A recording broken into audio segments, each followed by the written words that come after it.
Yang ni dia tak gigit tapi dia sedut. Dia malu-malu mbak. Ini siapa ada typhophobia, jangan join. Sebab korang akan dihantui malam ni. Kita nak main bowling dengan dia. Ini kodok. So kejap, sambung tengok si Kaido ni.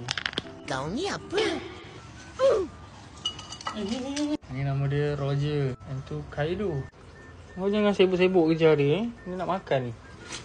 Roger pergi balik. Balik. Okey. Tak ada racun ke? Ni memang ada racun. Tapi kalau dia terancam baru dia keluarkan racun dia. Sekarang ni kita tak mengancam dia. Kita nak bagi dia makan. Apa nama kau? Gamamaru. Almak. Wrong way bro. Woo. Good boy. Gamamaru 2. Good boy. Gamamaru 3. Tak kena. Ya, lari lepas. Good boy. 4. Ush. Nampak? Yang ni dia tak gigit tapi dia sedut. Dia malu-malu mbak. Jadi lowot.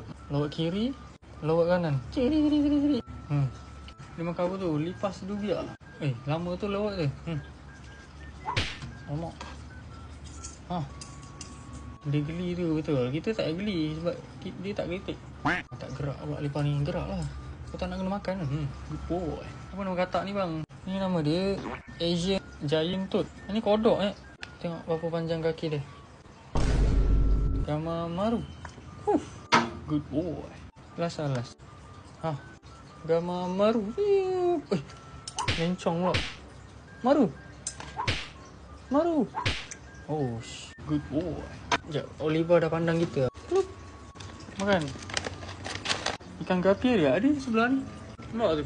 Dia dah beranak-ranak. Tu nampak anak dia kecil. Nampak tu? Sepak ronggeng dah tak ada dah geng. Dah kena telan. Suruh telan, ni telan. Ni pun telan. Mana dia?